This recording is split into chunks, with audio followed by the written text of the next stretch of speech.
টাকার প্রতারণার শিকার কলকাতার এক প্রবীণা। ট্রাই এবং দিল্লি পুলিশের ক্রাইম ব্রাঞ্চ সেখানকার অফিসার পরিচয় দিয়ে ফোন করা হয়েছিল এবং প্রতারণার শিকার হয়েছেন ওই প্রবীণা।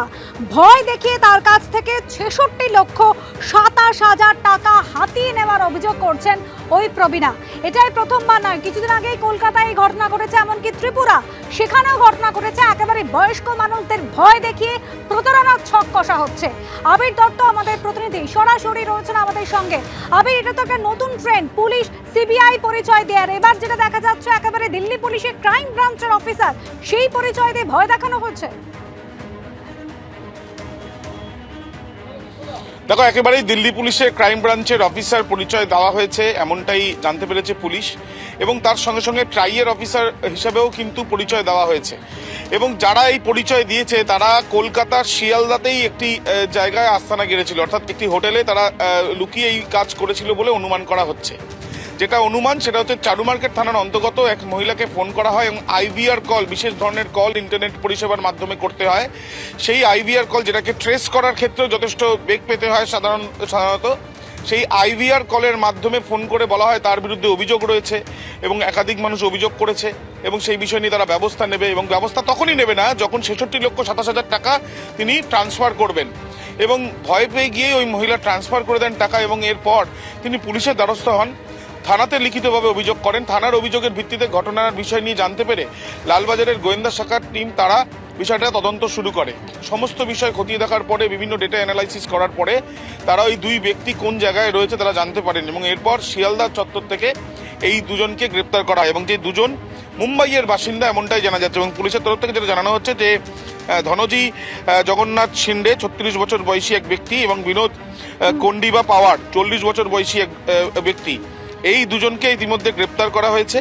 এবং দুজনের কাছ থেকে বেশ কিছু নথি পাওয়া গেছে, যেখান থেকে দেখা যাচ্ছে যে ব্যাংকের বেশ কিছু কাগজ রয়েছে এবং সেখানে ট্রান্সফার করতে বলা হয়েছিল। অর্থাৎ পরিকল্পনা করেই কিন্তু টার্গেট করে এইভাবে প্রথমে ভয় দেখিয়ে নিজেদের দিল্লি পুলিশের ক্রাইম ব্রাঞ্চের অফিসার পরিচয় দেওয়া, ট্রাইয়ের অফিসার পরিচয় দিয়ে একেবারে ভয়ের বাতাবরণ তৈরি করে সাধারণ মানুষের কাছ থেকে টাকা আত্মসাৎ করা হয়েছে। এবং যখন কল করা হয়েছে যাতে কোনোভাবে তাদের ট্রেস না করা হয়, সেই জন্য বিশেষ প্রযুক্তির ব্যবহার করে সেই কল করা হয়েছে। এই দুজনকে জিজ্ঞাসাবাদ করে তাদেরকে যদি হেফাজতে পান পুলিশ আধিকারিকরা, অন্য আর কেউ আছে কিনা সেটাও খতিয়ে দেখা হবে বলে জানা যাচ্ছে। ধন্যবাদ আবির। একে মাটির বাড়ি, তার উপর টালির চাল ভাঙা। সন্ধে নামলেই এই ফাঁকফোকর দিয়ে হু হু করে ঠান্ডা হাওয়া ঢোকে। অথচ সম্প্রতি প্রকাশ পাওয়া আবাস তালিকায় নাম নেই বাড়ির মালিক মালদার চাঁচলের 70 পেরোনো শ্যামল শর্মার। অভিযোগ, বিজেপি করায় তার নাম বাদ দেওয়া হয়েছে।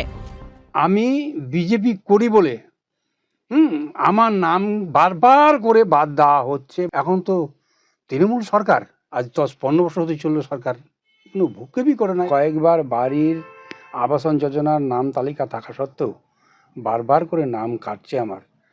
কেন কাটছে? বিজেপি কর্মীর অভিযোগ, 2017 সালে তার নাম ঘর বরাদ্দের তালিকায় জায়গা পেলেও রাজ্য সরকারের আবাস প্লাসের সার্ভে শুরু হওয়ার পর তার নাম বাদ পড়ে যায়। এখানেই প্রশ্ন উঠছে, যেখানে প্রকৃত যোগ্যদের সরকারি প্রকল্পে ঘর দিতে খোদ মুখ্যমন্ত্রী বারবার বার্তা দিচ্ছেন, সেখানে কেন বারবার আবাস তালিকা থেকে নাম বাদ দেওয়া হচ্ছে এই শ্যামল শর্মার মতো লোকেদের? বিরোধীদের প্রশ্ন, তবে কি উপভোক্তাদের রাজনৈতিক পরিচয়ই ঠিক করে দেবে যে তারা সরকারি প্রকল্পের ঘর পাবেন কি পাবেন না? উনি তো দীর্ঘদিন ধরে বিজেপি করেন, বলা চলে একমাত্র রাজনৈতিক প্রতিহিংসামূলক রাজনীতি করার জন্য তার নামটা বাদ দেওয়া হয়েছে। মানে বিজেপি করার কারণে। মমতা ব্যানার্জি যেসব প্রকল্প করছেন তিনি কিন্তু কোনো পার্টি বা কোনো ব্যক্তি দেখে করছেন না। কেন বাদ গেছেন সেটা আমি অফিসিয়ালভাবে ওটাকে জানার চেষ্টা করেছি, এবং তিনি যদি সত্যি পাওয়ার যোগ্য থাকে তিনি অ্যাপ্লিকেশন করুক, আমি বিডিও সাহেবের সাথে কথা বলব। অসুস্থ শরীরে এখনো মাথার ওপর পাকা ছাদের স্বপ্ন দেখছেন চাঁচলের অশীতিপর বৃদ্ধ। রাজনৈতিক আকচি পেরিয়ে শেষ পর্যন্ত কি মিলবে সমাধান সূত্র? জবাব দেবে সময়। করুণাময় সিংহর রিপোর্ট, এবিপি আনন্দ, মালদা।